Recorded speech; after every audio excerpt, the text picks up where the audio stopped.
11 weeks. Not a forecast, not a rumor, not a headline meant to move traders, but a hard, operational reality confirmed across multiple independent sources: Bloomberg, Kitco, and frontline refinery operators. As of Q1 2026, the lead time to produce an LBMA-certified silver bar, the asterisk-only form of physical silver accepted by major exchanges, ETFs, and central banks, stands at 11 weeks. That's double the stable 3-week average that held firm for over a decade. And it's not plateauing. It's accelerating. This isn't about raw metal scarcity. Miners report steady output. Above-ground inventories in vaults, warehouses, and transit remain visible and quantifiable. But none of that silver meets the strict, non-negotiable requirements for LBMA certification: 99.99% purity, full chain of custody auditability, and metallurgical validation by an accredited refiner. The bottleneck is purely infrastructural, and it's concentrated at the very top tier of global refining. Johnson Matthey publicly confirmed reduced intake windows for new silver refining contracts in November 2025. Heraeus followed in December, citing capacity, saturation, and compliance recalibration. And Phoenix Refining's October 2025 analysis stated plainly: major refineries have stopped taking silver not due to lack of orders, but lack of certified throughput. Bloomberg captured the collision point on December 29, 2025. Surging investor demand collided with limited availability, pushing prices past $80 per oz, nearly triple their level a year earlier. Meanwhile, Kitco reported on November 17 that silver faces its 5th consecutive annual supply deficit even as industrial demand slumps. That paradox only resolves when you see the truth. The deficit isn't in ounces mined. It's in asterisk-certified bars delivered. China's January 1, 2026 reclassification of silver as a strategic material didn't create this bottleneck, but it removed the last global buffer.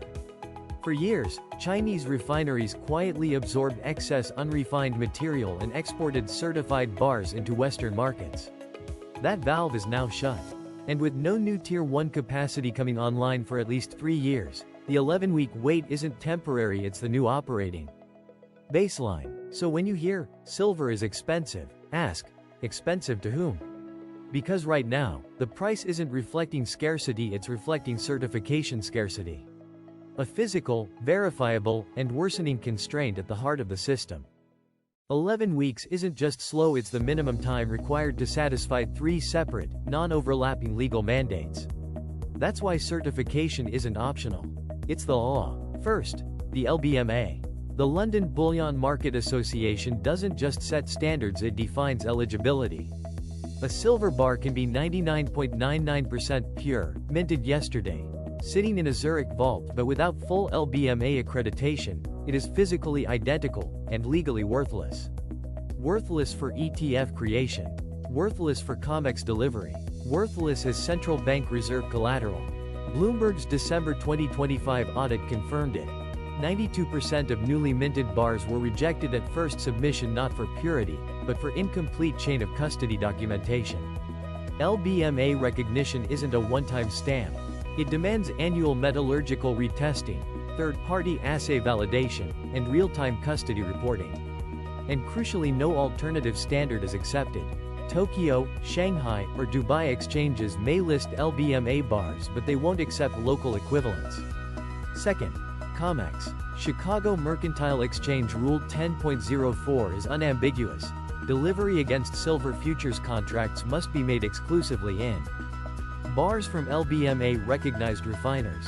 Not preferred, not strongly encouraged, required with 0 exceptions. Violation triggers automatic default, margin calls, counterparty penalties, and CFTC reporting. In Q1 2026 alone, 17 delivery attempts failed solely on certification grounds per official CFTC enforcement logs. Every short position on COMEX isn't just betting on price, it's betting on access to bars that clear all 3 gates. Third, ETFs.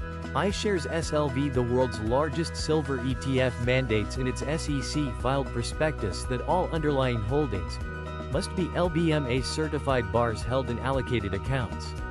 Same for SIVR, FIZ, and every major silver ETF. This isn't policy, it's legal obligation. SEC-registered ETFs face auditor liability for non-compliant holdings. Custodians verify certification quarterly. No certification? No new shares created. No inflows converted into physical exposure. Just paper trading disconnected from the very metal it claims to represent.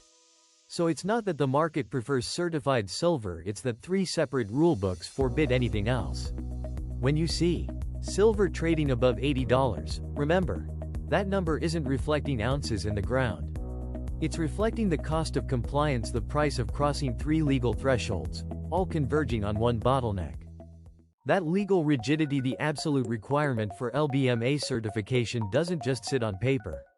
It's now echoing across 3 separate markets, each showing measurable, simultaneous stress. And that's how you know this isn't a blip. It's a breakdown. First, industrial supply chains. In Europe and North America, manufacturers aren't bidding for silver, they're bidding for certified access.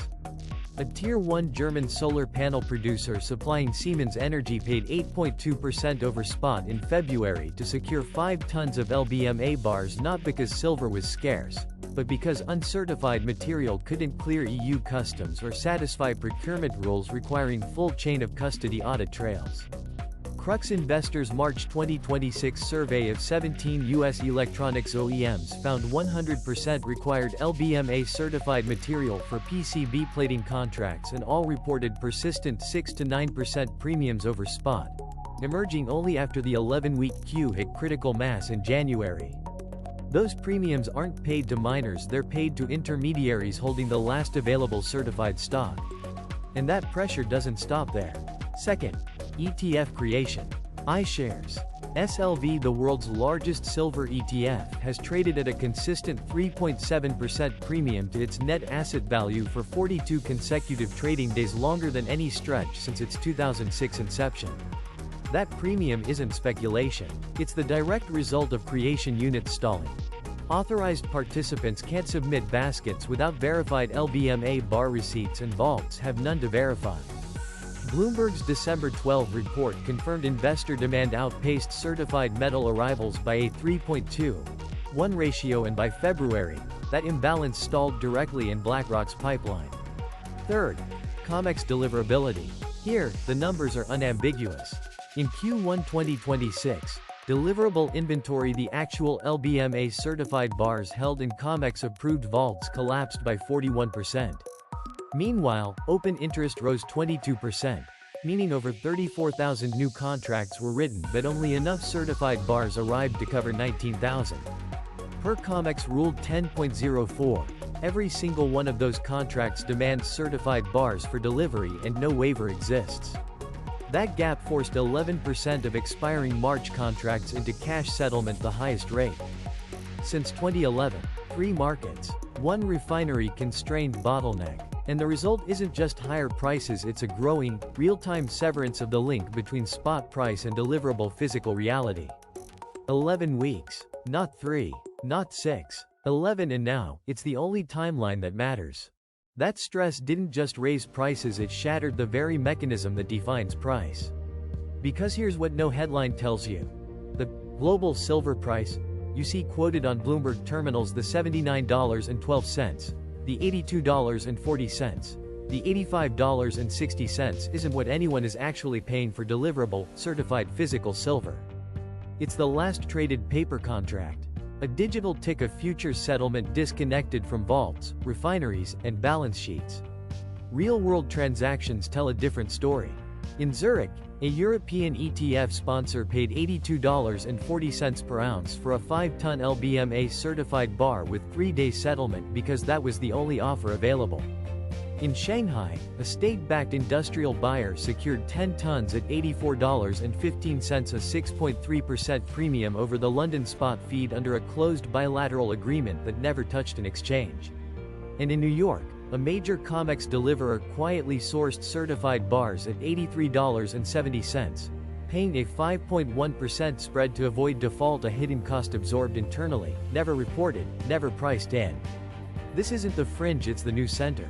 Analyst reporting confirms that over-the-counter, private bilateral deals now account for more than 65% of all certified silver volume, up from 22% just 2 years ago. Pricing is set in closed negotiations, not transparent auctions. Terms include delivery windows, assay tolerances, and even geopolitical risk clauses, none of which appear in the spot quote. Which brings us to the most dangerous illusion of all.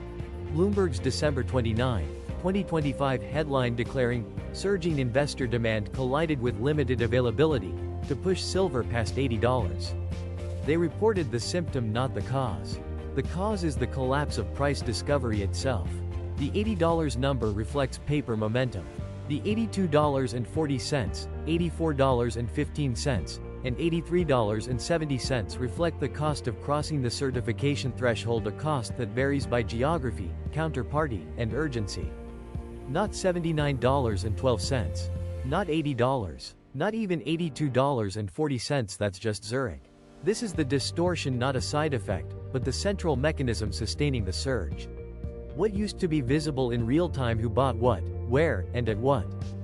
Price is now filed under confidential commercial terms. That means your silver ETF?